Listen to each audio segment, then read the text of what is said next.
First unit test পৰীক্ষা 2026 তোমালোকৰ হৈ আছে। আজি এই কুৱেশ্যন পেপাৰখন লৈছে জেনেৰেল সায়েন্সৰ ফুল মাৰ্কস 50 সময় থাকে 2 ঘণ্টা। এই কুৱেশ্যন পেপাৰখনৰ তোমালোকৰ বহুতো হেল্প হ'ব, কিয়নো আমি যেতিয়া কুৱেশ্যন পেপাৰখন ডিছকাছ কৰোঁ তেতিয়াহ'লে কুৱেশ্যন পেপাৰখন ডিছকাছ কৰিলে অলপ ৱেইট কৰিব দেই। ডিছকাছ কৰিলে কি হয়, তোমালোকৰ কেনেকুৱা প্ৰশ্ন আহে বা ইয়াৰ পৰা ভালেখিনি কমনো থাকে, গতিকে তোমালোকে লাষ্টলৈকে ভিডিঅ'টো চাবা। প্ৰথম প্ৰশ্নটো আছে 1 নম্বৰ, শুদ্ধ উত্তৰটো বাছি উলিওৱা। যেটো আছে অগ্নাশয় ৰসে বহন কৰা পাচক উৎসেচকে কি হ'ব? ইয়াৰ এনসাৰটো চাওঁ তেতিয়াহ'লে প্ৰটিন, চৰ্বি আৰু কাৰ্বহাইড্ৰেট ভংগ কৰে, হতাই। গতিকে 2 নম্বৰ হ'ব ইয়াৰ শুদ্ধ উত্তৰ। তাৰপিছত নেক্সট 2 নম্বৰ প্ৰশ্নটো আছে তেজৰ পৰা বৰ্জনীয় পদাৰ্থৰ অতিৰিক্ত তৰল পদাৰ্থসমূহ পৰিচিত কৰি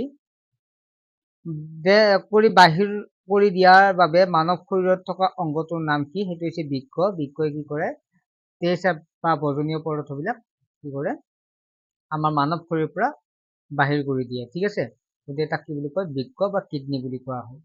3 নম্বৰ প্ৰশ্ন যোৱাৰ আগতে তোমালোকে অৱগত কৰাব বিচাৰো, ছাত্ৰ-ছাত্ৰীসকল, তোমালোকে মেট্ৰিকলৈকে যদি এটা ভাল ৰিজাল্ট কৰিব বিচাৰা বা মেট্ৰিকলৈকে পঢ়িব বিচাৰা, আমাৰ তাত পঢ়িব পৰা আমি অনলাইন টিউশ্যন কৰি আছো SR এডুকেশ্যনৰ জৰিয়তে, য'ত 599 পৰিৱৰ্তে এতিয়া আমাক পেমেন্ট কৰিব লাগিব মাত্ৰ 299।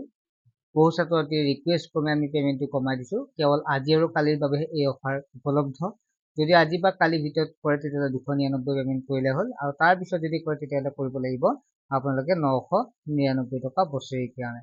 গতিকে যিসকল ইচ্ছুক হয় তোমালোকে হোৱাটছএপ নম্বৰতে SMS কৰিবা। আমাৰ ক্লাছ 8, 9 আৰু 10 কাৰণে এই অনলাইন টিউশ্যন উপলব্ধ, ঠিক আছে। কোনোবা যদি ইচ্ছুক হয় এই নাম্বাৰটোত মই দি দিছো, হোৱাটছএপ নম্বৰটো হৈছে 9394628219 9394628219। মই তোমালোকক অলপ জুম কৰি দিছো, তোমালোকে চাই ল'ব পাৰিব। এই নাম্বাৰটো SMS কৰিলে হ'ল যিসকল ছাত্ৰ-ছাত্ৰী ইচ্ছুক হয়, ঠিক আছে। 9394628219 এই নাম্বাৰটোত। আৰু আমাৰ ক্লাছবিলাক কি হ'ব? লাইভ ক্লাছ হ'ব, ঠিক আছে। নোৱাৰবিলাক সুধিব পাৰিবা, ইয়াত তোমালোকে দেখা পাই আছে লাইভ ক্লাছ। তাৰপিছত সকলোখিনি ইজি এক্সপ্লেনেশ্যনৰ পৰা আদি কৰি সকলোখিনি পাব। যিসকল ছাত্ৰছাত্ৰী ইচ্ছুক হয় তোমালোকে SMS কৰি জইন হ'ব পাৰিবা। নেক্সট আমি প্ৰশ্নখিনি দেখি আহিছো। এতিয়া নেক্সট প্ৰশ্নটো আছে 3 নম্বৰ প্ৰশ্নটো, পাইৰুভেট অণু ভাঙি কাৰ্বন ডাই অক্সাইড, পানী আৰু শক্তি উৎপন্ন কৰে, ক'ত কৰা হয়? এইটো হৈছে এনসাৰটো হ'ব গটো মাইট্ৰকণ্ড্ৰিয়াত, ঠিক আছে। মাইট্ৰকণ্ড্ৰিয়াত পাইৰুভেট অণু ভাঙি কাৰ্বন ডাই অক্সাইড, পানী আৰু শক্তি উৎপন্ন কৰা বিক্ৰিয়াটো সম্পাদিত হয়। নেক্সট 4 নম্বৰ প্ৰশ্নটো আহা, পাচন নলীৰ অংগসমূহৰ শুদ্ধ অনুক্ৰমটো কি হ'ব? আমি জানো প্ৰথম হৈছে মুগ্ৰবৰ থাকে, তাৰপিছত গ্ৰাহনলী, পাকস্থলী, ক্ষুদ্ৰান্ত আৰু বৃহদান্তত শেষ হয়। গতিকে গটো হ'ব ইয়াৰ শুদ্ধ উত্তৰ 4 নম্বৰ। 5 নম্বৰ প্ৰশ্নটো আহা, উশাহ লোৱাৰ সময়ত বায়ুৰ গতিপথৰ শুদ্ধ অনুক্ৰম কোনটো? নাসাৰন্ধ, লেৰিংছ, ফেৰিংছ, শ্বাসনলী নে হাওঁফাওঁ? ইয়াৰ যদি এনসাৰটো চাওঁ তেতিয়াহ'লে এইটোৱে হ'ব, কটো হ'ব ইয়াৰ শুদ্ধ উত্তৰ। 6 নম্বৰ প্ৰশ্নটো, চৰ্বিক ফেটি এচিড আৰু গ্লিচাৰলৈ ৰূপান্তৰ কৰা উৎসেচক কি বুলি কোৱা হয়? সেইটো যদি চাওঁ তেতিয়াহ'লে হাইড্ৰক্লোৰিক এচিড হ'ব ইয়াৰ শুদ্ধ উত্তৰ, হয়তো, ঠিক আছে, হাইড্ৰক্লোৰিক এচিড। নেক্সট হৈছে মানুহৰ দেহত পাচিত খাদ্যৰ পানীভাগ শোষণ হয়, গতিকে ইয়াৰ 7 নম্বৰ শুদ্ধ উত্তৰ হ'ব বৃহদান্ত, গটো হ'ব। 8 নম্বৰ, দেহৰ বিভিন্ন অংশৰ পৰা হৃদযন্ত্ৰলৈ অক্সিজেনবিহীন তেজ পৰিবহন কৰা ৰক্তনলিকাৰ নাম কি হ'ব? এইটো হৈছে মহাশিৰা, কটো হ'ব শুদ্ধ উত্তৰ। 9 নম্বৰ প্ৰশ্নলৈ আগবাঢ়িছো, স্বাভাৱিক চিষ্টলিক আৰু ডায়ষ্টলিক চাপৰ মাত্ৰা হ'ল, ইয়াৰ এনসাৰটো হ'ব 120 মিলিমিটাৰ আৰু 80 মিলিমিটাৰ হ'ব। ইয়াত হ'ব মেইন যিটো আমাৰ স্বাভাৱিক চিষ্টলিক আৰু ডায়ষ্টলিক চাপৰ মাত্ৰা, কত হ'ব। মানুহৰ তেজত হিমোগ্লোবিন পোৱা যায়, ক'ত পোৱা যায়? এইটো হৈছে ৰেড ব্লাড চেল বা লোহিত ৰক্তকণিকা, কত হ'ব 10 নম্বৰৰ শুদ্ধ উত্তৰ। তাৰপিছত আহিল 11 নম্বৰ, মানুহৰ বৃক্ক তন্ত্ৰৰ অংশ কি হ'ব? ৰেচন হ'ব। বৃক্ক আমি ৰেচন তন্ত্ৰৰ ওপৰত জড়িত। 11 নম্বৰ প্ৰশ্নটো পিছত আমি 12 নম্বৰ প্ৰশ্নটো আহিলো, উদ্ভিদৰ দেহত উদ্ভিদৰ দেহত জাইলেম কলাৰ কাম কি বা জাইলেমৰ কাম কি? গতিকে ইয়াৰ এনচাৰটো হৈছে জাইলেমৰ কাম হৈছে পানীৰ পৰিবহণ, যিটো ফ্লুৱেম আছিল সেইটো হৈছে খাদ্যৰ পৰিবহণ, গতিকে কটো হ'ব শুদ্ধ উত্তৰ। চৰ্বিসমূহৰ পাচন প্ৰক্ৰিয়াত সংঘটিত হয়, 13 নম্বৰ ইয়াৰ ক'ত হয়? ক্ষুদ্ৰান্তত হ'ব, গতিকে কটো হ'ব শুদ্ধ উত্তৰ।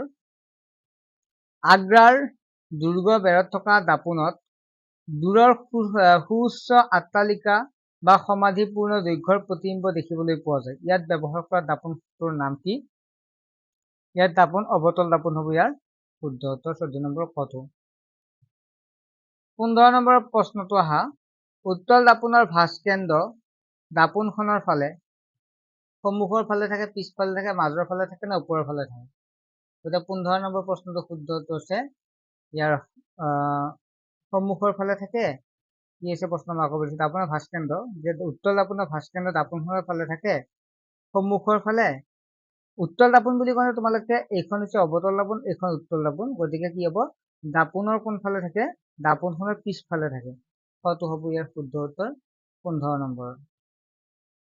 16 নম্বৰ প্ৰশ্নটোলৈ আহা, এইবিলাক পঢ়াই দিছো অনলাইন ক্লাছৰ গ্ৰুপত, যিসকল ছাত্ৰ এতিয়াও জইন হোৱা নাই হৈ ল'বা, ধুনীয়াকৈ আমি পঢ়াই দিম, নোট পাতি আমাৰ পৰা পাই যাবা। গতিকে মাত্ৰ 2 দিনৰ কাৰণে অফাৰ আছে, আজি আৰু কালিৰ ভিতৰত তোমালোকে জইন হ'লে অফাৰ ধুনীয়াকৈ লাভ কৰিব পাৰিবা। ঠিক আছে, মাত্ৰ 299 টকা, বহু পইচাৰো নহয়, তোমালোকৰ অসুবিধা নহয়। নেক্সট হৈছে অৱতল দাপোনেখনৰ লক্ষ্যবস্তু স্থান ভাঁজকেন্দ্ৰৰ বাহিৰত প্ৰতিবিম্ব স্থান কি হ'ব? প্ৰতিবিম্ব ফকাছ বিন্দু আৰু ভাঁজকেন্দ্ৰৰ মাজত অৱস্থিত প্ৰতিবিম্ব প্ৰকৃতি কেনেকুৱা হ'ব? ইয়াত তোমালোকে এইটো কমেণ্ট ছেকশ্যনত জনাবা, মই আৰু কৈ দিয়া নাই। ঠিক আছে, কমেণ্ট ছেকশ্যনত জনাবাচোন কোনে কিমান দিয়া, মই সকলোৰে মেছেজ চাম। ঠিক আছে, মই এটা তোমালোকক 17 নম্বৰটো কমেণ্ট ছেকশ্যনৰ বাবে ৰাখিছোঁ। 18 নম্বৰ প্ৰশ্নলৈ আহা, পোহৰ দুটি হনতৰ মাধ্যমলৈ লৌহতৰ মাধ্যমত কি হ'ব? পোহৰ দুটি হনতম মানে বেছি মাধ্যমৰ পৰা কম মাধ্যমলৈ আহিলে কি হ'ব? লৌহতৰ মাধ্যমত কি হ'ব? পোহৰ দুটিটো কম হ'ব, বেছি হ'ব, নিশ্চয় বেছি হ'ব। যদি আমি পানীৰ পৰা বায়ুত দিওঁ বেছি হ'ব, হয় নহয়? পানী আৰু কেৰাচিন আলোকীয় হনতৰ তুলনা কৰিলে পানীৰ বেছি, পানী আৰু কেৰাচিন আলোকীয় হনতৰ তুলনা কৰিলে গতিকে কি হ'ব? আপেক্ষিক পানীৰ কি হ'ব? পানীৰ কম হ'ব। ঠিক আছে, গটো হ'ব ইয়াৰ শুদ্ধ উত্তৰ হ'ব। পানী আৰু কেৰাচিন আলোকীয় হনতৰ তুলনা কৰিলে পানীৰ কম হ'ব। নেক্সট আহিলে আমাৰ 20 নম্বৰ প্ৰশ্নটোলৈ আহা, বায়ু মাধ্যমৰ পৰা কাঁচ মাধ্যমলৈ পোহৰ ৰশ্মি প্ৰৱেশ কৰিলে, বায়ুৰ পৰা কাঁচলৈকে যদি প্ৰৱেশ কৰে তেতিয়াহ'লে কি হ'ব? পোহৰ ৰশ্মি কাষলৈ যাব নে বেকা হ'ব? মানে তোমালোকক মই পঢ়াইছিলো এনেকুৱা এখন ইয়াত যদি এনেকুৱাকে থাকে তেতিয়াহ'লে কাঁচৰ মাধ্যমলৈ উলম্ব কাষ চাপি যাব নে আঁতৰি যাব? উলম্ব কাষ চাপি আহিব, কাষলৈ বেকা হ'ব। এইটো হ'ব ইয়াৰ শুদ্ধ উত্তৰ 20 নম্বৰটো। 21 নম্বৰ, গোলাকাৰ লেন্স এখনৰ উত্তলেই হওক বা অৱতলেই হওক ভাঁজকেন্দ্ৰ থাকে। গোলাকাৰ লেন্সত ভাঁজকেন্দ্ৰ কিন্তু গোলাকাৰ লেন্স এখনৰ উত্তলেই হওক বা ভাঁজকেন্দ্ৰ দুটা থাকে, C1 আৰু C2, গতিকে দুটা হ'ব, হয়নে? যে গোলাকাৰ লেন্স এখনৰ উত্তলেই হওক বা অৱতলেই হওক ভাঁজকেন্দ্ৰ দুটা থাকিব, কাৰণ এই লেন্স বুলি কৈছে না, এনেকুৱা লেন্স হ'লেও এনেকুৱাকে ইয়াতো এটা ভাঁজকেন্দ্ৰ থাকিব, আকৌ এইফালে এনেকে থাকিলে এইফালেও এটা ভাঁজকেন্দ্ৰ থাকিব, দুটা ভাঁজকেন্দ্ৰ থাকিব, ফকাছো দুটা থাকে যিহেতু। তাৰপিছতে সমান্তৰাল বা আপতিত পোহৰ ৰশ্মি অভিসাৰিত কৰা লেন্সক কি বুলি কোৱা হয়? উত্তল লেন্স যাব না? কি কৈছে? সমান্তৰাল ভাৱে আপতিত পোহৰ ৰশ্মিক অভিসাৰী কৰা লেন্সক কি বুলি কোৱা হয়? এইটো হ'ব ইয়াৰ যিটো আমাৰ উত্তল লেন্স হ'ব। নেক্সট হ'ল অৱতল লেন্স এখনৰ লক্ষ্যবস্তু স্থান অসীম, প্ৰতিবিম্ব স্থান ফকাছ হ'লে প্ৰতিবিম্ব প্ৰকৃতি কি হ'ব? ইয়াৰ প্ৰতিবিম্ব প্ৰকৃতিৰ সাথে হ'লে সৎ আৰু ওলোটা হ'ব। ঠিক আছে, 23 নম্বৰ। 23 নম্বৰটো এবাৰ চাবাচোন, মই এবাৰ ভালদৰে চাই কেনে দি দিম। ঠিক আছে, মই জাষ্ট কুৱেশ্যনটো পঢ়া আলোচনা কৰিছোঁ যিটো উত্তল লেন্সৰ এখনৰ ক্ষমতা, উত্তল লেন্সৰ ক্ষমতা কি হয়? ধনাত্মক হয়, আৰু অৱতল লেন্সৰ ক্ষমতা কি হয়? ঋণাত্মক হয়। তাৰপিছত 25 নম্বৰ প্ৰশ্নটো আছে, পোহৰ ৰশ্মি এডাল বায়ুৰ পৰা হেলনীয়াকৈ পানীত প্ৰৱেশ কৰিলে পোহৰ ৰশ্মিডাল কি হ'ব? ইয়াৰ এনচাৰটো হ'ব কটো উলম্বৰ পৰা কাষলৈ বেকা হ'ব। ঠিক আছে, এইবিলাক কনচেপচুৱেল প্ৰশ্ন, ইয়াত বেলেগ কাম নাই। 26 নম্বৰ, মানুহৰ দেহত সংঘটিত দ্বৈত ৰক্ত সংবহন তন্ত্ৰটো বৰ্ণনা কৰা। তাৰপিছত উচ্চ সাপৰ উদ্ভিদৰ পৰিবহন তন্ত্ৰৰ অংগসমূহ কি কি লিখা। ৰশ্মি চিত্ৰ অংকন কৰা, এটা চাবা তোমালোকে ধুনীয়াকৈ আঁকিবা। 29 নম্বৰ, 10 চেণ্টিমিটাৰ ফকাল দৈৰ্ঘ্যৰ অৱতল দাপোনৰ সন্মুখত 15 চেণ্টিমিটাৰ দূৰত্বৰ এটা লক্ষ্যবস্তু ৰখা হৈছে। এই লক্ষ্যবস্তু আপোনাৰ 5 চেণ্টিমিটাৰ ওচৰলৈ অনা হয়, তেন্তে বিবৰ্ধন কিদৰে সলনি হয়। এইবিলাক মই আটাইখিনি পঢ়াই দিম তোমালোকক লাইভ ক্লাছত এইবিলাক সমাধান কৰি দিম। ফাৰ্ষ্ট ইউনিট টেষ্ট পৰীক্ষা হওক বা হাফ ইয়াৰলি প্ৰশ্ন, আগৰ কুৱেশ্যন সকলোখিনি কৰিম, তেতিয়াহ'লে তোমালোকৰ ধুনীয়াকৈ কনচেপ্ট ক্লিয়াৰ হৈ যাব। ৰাসায়নিক ধৰ্মৰ ওপৰত ভিত্তি কৰি ধাতু আৰু অধাতুৰ তিনিটা পাৰ্থক্য লিখা। নিউলেন্সৰ অষ্টক সূত্ৰটো সীমাবদ্ধতা লিখা। তাৰপিছত হৈছে ট্ৰায়াড বা ট্ৰিক কি হয়, উদাহৰণ ট্ৰায়াডৰ সূত্ৰ লিখা। আধুনিক পৰ্যায়ৰ তালিকা সূত্ৰ লিখা। বৰ্গ আৰু পৰ্যায় মানে কি, পৰ্যায়ৰ তালিকাত বৰ্গ আৰু পৰ্যায় কেইটা লিখা। ঠিক আছে ছাত্ৰ ছাত্ৰীসকল, আশা কৰোঁ তোমালোকে বুজি পালা আৰু চেনেলটো ছাবস্ক্ৰাইব কৰি ৰাখিবা। আৰু তোমালোকে অনলাইন ক্লাছত জইন হ'লে এতিয়া SMS কৰা, যিটো হোৱাটছএপ নম্বৰ দেখা পাইছা 9394628219, এই নম্বৰতে SMS কৰি তোমালোকে জইন হৈ যাবা। ঠিক আছে, নেক্সট ভিডিঅ'ত লগ পাম।